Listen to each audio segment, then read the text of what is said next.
बिस्मिल्लाहिर्रहमानिर्रहीम। आज का थ्योरम है Cauchy's mean value theorem. Cauchy's mean value theorem की स्टेटमेंट पढ़ते हैं।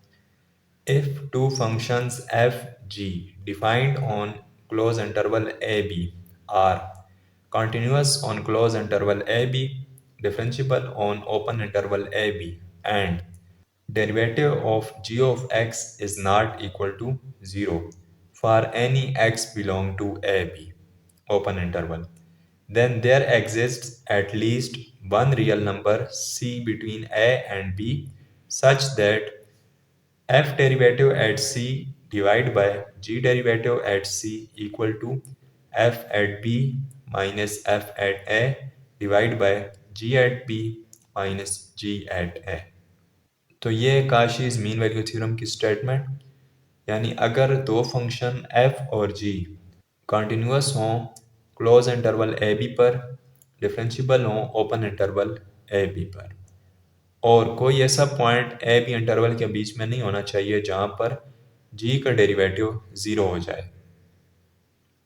तो अगर ये तीन कंडीशन सेटिस्फाई होंगी तो ऐसा पॉइंट c इस इंटरवल में ज़रूर होगा, कम से कम एक पॉइंट होगा c, इससे ज़्यादा भी हो सकते हैं, जिसके लिए फंक्शन का डेरिवेटिव c पर f फंक्शन का और g फंक्शन का दोनों का डिवाइड इक्वल होगा F B minus F A divide by G B minus G A. तो हम इस थ्योरम का प्रूफ देखते हैं।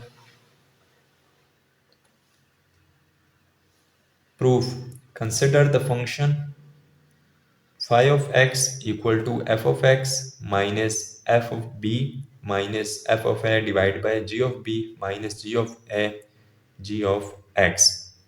ये एक फंक्शन हमने सपोज किया है। ये ऐसा फंक्शन है जो कंटिन्यूअस है क्लोज इंटरवल ए बी पर, डिफरेंशियबल है ओपन इंटरवल ए बी पर। क्योंकि ये दोनों condition Kashi's mean value theorem के लिए ज़रूरी हैं, तो इसके लिए एक ऐसा फंक्शन हमने सपोज किया है। एफ ऑफ एक्स भी कंटिन्यूअस है, जी ऑफ एक्स भी कंटिन्यूअस है, तो दो कंटिन्यूअस फंक्शन का सम या डिफरेंस वो भी कंटिन्यूअस ही होता है, और ये तो एक कांस्टेंट नंबर है। तो ये दोनों कंडीशन सेटिस्फाई हो रही हैं। अब तीसरी कंडीशन क्या है? इस फंक्शन से हमें एक और चीज़ भी मालूम हो रही है कि फाई ऑफ ए इक्वल है फाई ऑफ बी के, यानी जो बाउंड्स हैं लोअर बाउंड और अपर बाउंड इंटरवल के, वहाँ पर फंक्शन की वैल्यू बराबर है। इसको यहाँ पर एक्सप्लेन तो नहीं किया गया, लेकिन आप इसको ऐसे लिख सकते हैं, थ्योरम के अंदर भी आप लिख सकते हैं, या समझने के लिए कि अगर यहाँ पर हम वैल्यू पुट करें phi at A equal to, ये होगा एफ ऑफ ए माइनस, ये सारी टर्म तो कांस्टेंट है, बाकी ये इसी तरह ही लिखेंगे, F of A divide by G of B G of A और साथ जी ऑफ एक्स। तो अब अगर इन सब में जी ऑफ एक्स नहीं, यहाँ पर भी जी ऑफ ए आएगा। अब यहाँ पर अगर थोड़ा सा आप सिंप्लीफाई करें, ये जो एलसीएम में डिवाइड में टर्म है, इसको अगर एलसीएम बनाएं, G of P minus G of A, ये वाली टर्म इधर एफ ऑफ ए से मल्टीप्लाई होगी, तो एफ ऑफ ए के साथ जी ऑफ बी आ जाएगा, फिर ये माइनस एफ ऑफ ए के साथ जी ऑफ ए, इसी तरह ये माइनस ये टर्म इसके साथ मल्टीप्लाई होगी, एफ ऑफ बी साथ जी ऑफ ए, और फिर ये minus minus plus F of A G of A. ठीक है, अब ऊपर आप देखें तो ये दो टर्म्स कैंसिल हो रही हैं, ये तो कैंसिल कर देंगे तो पीछे रह जाएगा F of A G of B minus F of B G of A, और डिवाइड में जी ऑफ बी। इस जी ऑफ बी का मतलब है कि फंक्शन की वैल्यू जी की वैल्यू बी पॉइंट पर माइनस जी ऑफ ए, यानी जी फंक्शन की वैल्यू ए पॉइंट पर, तो ये होगा फाई ऑफ ए। इसी तरह अगर हम फाई ऑफ बी कैलकुलेट करें, फाई ऑफ बी, तो फाई ऑफ बी में क्या करेंगे हम, इस फंक्शन के अंदर इस एक्स की जगह और एक्स की जगह बी आ जाएगा, बाकी ये तो कांस्टेंट है, ये इसी तरह ही रहेगा। तो उसको हम सिंप्लीफाई करते हैं, एफ ऑफ बी माइनस बाकी टर्म जो कांस्टेंट है उसी तरह F of B minus F of A divide by G of B minus G of A या जी एट पॉइंट ए और साथ जी एट पॉइंट बी। अब इसका एलसीएम फिर लें उसी तरह ही थोड़ा algebraic work G of B minus G of A ये एलसीएम इसके साथ मल्टीप्लाई होगा तो F of B times G of B फिर माइनस ये अब इसके साथ मल्टीप्लाई होगा F of B G of A फिर ये माइनस ये टर्म इसके साथ F of B G of B फिर ये माइनस और माइनस प्लस ये टर्म इसके साथ एफ ऑफ ए और साथ जी ऑफ बी। अब इसमें कौन सी दो टर्म कैंसिल होंगी? ये और ये कैंसिल हो जाएंगी।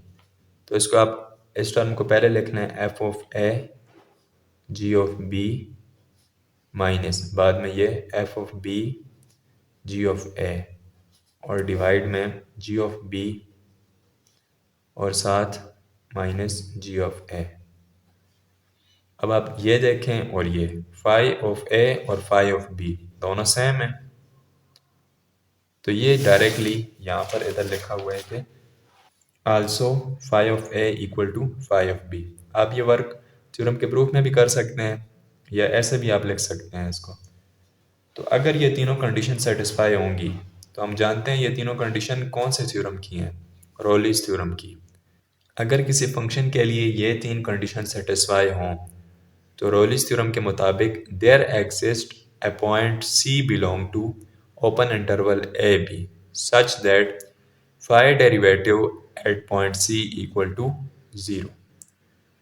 बट अब फाई डेरिवेटिव एट सी कैसे निकालेंगे? हमें ये पता है एफ ऑफ एक्स क्या है, फाई ऑफ एक्स क्या है, ये function.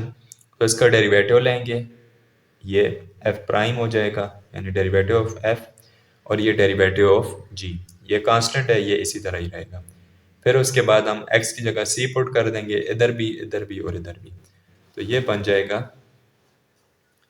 But phi derivative at C equal to F derivative at C minus F of B minus F of A divide by G of B minus G of A और साथ जी derivative at सी।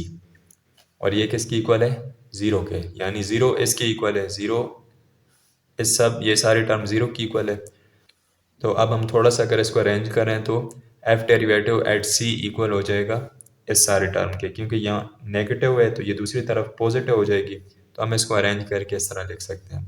फिर next step में आप इस derivative वाली term को दूसरी तरफ डिवाइड में लिख लें, क्योंकि यहाँ पर मल्टीप्लाई हो रही है। तो F derivative at C divide by G derivative at C equal to F at point B minus F at point A divide by G at B minus G at A.